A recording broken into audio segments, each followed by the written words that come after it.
they've begun asking riddles, I believe I can guess that, she added aloud. No, that's quite clear, she added aloud. Do you mean that you think that you can find out the answer to it? Said the March Hare. Exactly so. Said Alice. Patience, darling. Then you should say what you mean. The March Hare went on. I do. Alice hastily At least I mean what I say. That's the same thing, you know? Not the same thing a bit. That's the said Hatter. the Hatter. This is going so well. This is a bloody farce. It's your time to shine, Matt. That's not you. This is what I mean, you have to look right. Carry on, Matt. It's not the same thing a bit. Said the Hatter. You might as well say that I see. You might as well say that I see what I eat is the same as I eat what I see. You might just as well say Added the March Hare. that I like what I get. It's the same as I get what I like. Eh? What? You might just as well say. Added the Dormouse, which seemed to be sleeping in its sleep. That's I breathe. It's the same thing as I sleep when I breathe. It is the same thing with you. Said the Hatter. And here the conversation dropped, and the party sat silent for a minute, while Alice thought over all she could remember about ravens and writing desks, which wasn't much. The Hatter was the first to break the silence. What day of the month is it? He said, turning to Alice. He had taken his watch out of his pocket and was looking at it uneasily, shaking it every now and then and holding it to his ear. Alice considered a little, and then said, The 4th. 2 days wrong. sighed the Hatter. Oh, 2 days wrong. I told you butter wouldn't suit the works. He added, looking angrily at the March Hare. It was the best butter. The March Hare meekly replied. Yes, but some crumbs must have got in as well. The Hatter grumbled. You shouldn't have put it in with a bread knife. The March Hare took the watch and looked at it gloomily. Then he dipped it into his cup of tea and looked at it again. But he could think of nothing better to say than his first remark. It was the best butter, you know. Alice had been looking over his shoulder with some curiosity. What a funny watch. She remarked. It tells the day of the month and doesn't tell what o'clock it is. Why should it? Muttered the Hatter. Does your watch tell you what year it is? Of course not. Alice replied very readily. But that's because it stays the same year for such a long time together. Which is just the case with mine. Said the Hatter. Alice felt dreadfully puzzled. The Hatter's remark seemed to her to have no sort of meaning in it, and yet it was certainly English. I don't quite understand, She said, as politely as she could. The dormouse is asleep again. Said the Hatter, and he poured a little hot tea upon its nose. The Dormouse shook its head impatiently and said, without opening its eyes, Of course. Just what I was going to remark myself. Have you guessed the riddle yet? the Hatter said, turning to Alice again. No, I give it up. Alice replied. What's the answer? I haven't the slightest idea. Said the Hatter. Nor I. Said the March Hare. Alice sighed wearily. I think he might do something better with the time She said. than waste it asking riddles with no answers. If you knew time as well as I do, Said the Hatter. you wouldn't talk about wasting it. It's him. I don't know what you mean. Said Alice. Of course you don't. The Hatter said, tossing his head contemptuously. I dare say you never spoke to time. Perhaps not. Alice cautiously replied. Perhaps not. But I know I have to beat time when I learn music. Ah, that counts for it. Said the Hatter. He won't stand beating. Now, if you only kept on good terms with him, he'd do almost anything you liked with the clock. For instance, suppose it was 9 o'clock in the morning, just time to begin lessons. You'd only have to whisper a hint to time, and round goes the clock in a twinkling. 1:30, time for dinner. I only wish it was. The March Hare said to itself in a whisper. That would be grand, certainly. Said Alice thoughtfully. But then, I shouldn't be hungry for it, you know. Not at first, perhaps. Said the Hatter. But you could keep it to 1:30 as long as you liked. Is that the way you manage? Alice asked. The Hatter shook his head mournfully. Not I. He replied, We quarrelled last March, just before he went mad, you know. pointing with his teaspoon at the March Hare. And it was the great concert given by the Queen of Hearts, and I had to sing Twinkle, Twinkle, Little Bat. Sing. What? Sing. Sing it, Matt. Jesus, what are you doing? You'd be happy by sing it. Twinkle, twinkle, little bat, how I wonder what you're at. You know the song, perhaps? I've heard Nothing like it. said Alice. It goes on, you know, The Hatter continued. in this way. Up above the world you fly, like a tea tray in the sky. Twinkle, twinkle. Here, the dormouse shook itself and began singing in its sleep. Twinkle, twinkle, twinkle.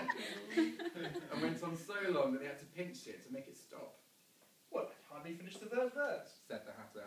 When the Queen jumped up and bawled out, "He's murdering the time! Off with his head!" How dreadfully savage. Exclaimed Alice. And ever since that, The Hatter went on in a mournful tone. he won't do a thing I ask. It's always 6 o'clock now. A bright idea came into Alice's head. Is that the reason so many tea things are put out here? She asked, Yes, that's it. said the Hatter with a sigh. It's always been tea time, and we've no time to wash the things between whiles. Then you keep moving round, I suppose. Said Alice, Exactly so. said the Hatter. As the things get used up, What happens when you come to the beginning again? Alice ventured to ask. Suppose we change the subject. The March Hare interrupted, yawning. I'm getting tired of this. I vote the young lady tell us a story. I'm afraid I don't know one. Said Alice, rather alarmed at the proposal. Then the dormouse shall. They both cried, Wake up, dormouse. and they pinched it on both sides at once. The dormouse slowly opened his eyes. I wasn't asleep. It said in a hoarse, feeble voice. I heard every word you fellows were saying. Tell us a story. Said the March Hare, Yes, please do. pleaded Alice. And be- and be quick about it, Added the Hatter. or you'll be asleep again before it's done. Once upon a time there were 3 little sisters, The Dormouse began in a great hurry. and their names were Esli, Lacey and Tilly, and they lived at the bottom of a well. What did they live on? Said Alice, who always took a great interest in questions of eating and drinking. They lived on treacle. Said the Dormouse, after thinking a minute or two. They couldn't have done that, you know. Alice gently remarked. They'd have been ill. So they were. Said the Dormouse. Very ill. Alice tried a little to fancy to herself what such an extraordinary way of living would be like, but it puzzled her too much. So she went on. But why do they live at the bottom of a well? Take some more tea. The March Hare said to Alice, very earnestly. I've had nothing yet, Alice replied in an offended tone. so I can't take more. You mean you can't take less? Said the Hatter. It's very easy to take more than nothing. Nobody asked your opinion. Said Alice. Who's making personal remarks now? The Hatter asked triumphantly. Alice did not quite know what to say to this, so she helped herself to some tea and bread and butter, and then turned to the Dormouse and repeated her question. Why do they live at the bottom of a well? The Dormouse again took a minute or two to think about it, and then said, It was a treacle well. There's no such thing. Alice was beginning very angrily, but the Hatter and the March Hare went, Oh no, that's not me. and the Dormouse, and the Dormouse sulkily remarked, If you can't be civil, you better finish the story for yourself. No, please go on. Alice said very humbly, I won't interrupt again. I dare say there may be one. One indeed. said the Dormouse indignantly. However, he consented to go on. And so these 3 little sisters, they were learning to draw, you know. What did they draw? Said Alice, quite forgetting her promise. Treacle. Said the Dormouse, without considering at all this time. I want a clean cup. Interrupted the Hatter. Let's all move one place on.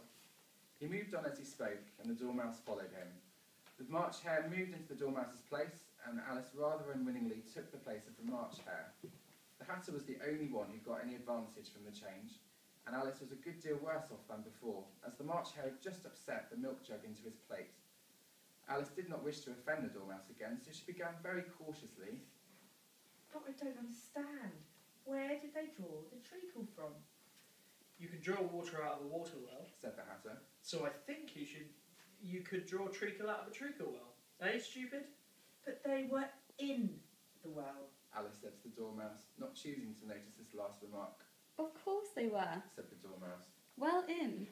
This answer so confused poor Alice that she let the Dormouse go on for some time without interrupting it. Oh.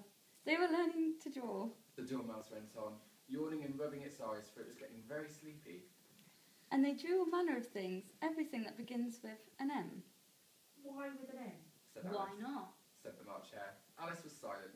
The Dormouse had closed its eyes by this time and was going off into a doze, but by the Hatter, it woke up again with a little shriek and went on. That begins with an M, such as mousetraps and the moon, and memory and muchness. You know, you say things that are much of a muchness. Did you ever see such a thing as a drawing of a muchness? Really? Now you ask me. Said Alice, very much confused. I don't think. Then you shouldn't talk. Said the Hatter. This piece of rudeness was more than Alice could bear. She got up in great disgust and walked off. The Dormouse fell asleep instantly, and neither of the others took the least notice of her going, though she looked back once or twice, half hoping that they would call after her. The last time she saw them, they were trying to put the Dormouse into the teapot. At any rate, I'll never go there again. Said Alice, as she picked her way through the wood. It's the stupidest tea party I ever was at in all my life. Just as she said this, she noticed that one of the trees had a door leading right into it. That's very curious. She thought, But everything's curious today. I think I may as well go in at once. and in she went. Once more she found herself in the long hall and close to the little glass table. Now I'll manage better this time. She said to herself, and began by taking the little golden key and unlocking the door that led into the garden. Then she set to work nibbling at the mushroom. She had kept a piece of it in her pocket, till she was about a foot high. Then she walked down the little passage, and then she found herself at last in the beautiful garden among the bright flower beds and the cool fountain. Good, very well read. Royal Yay.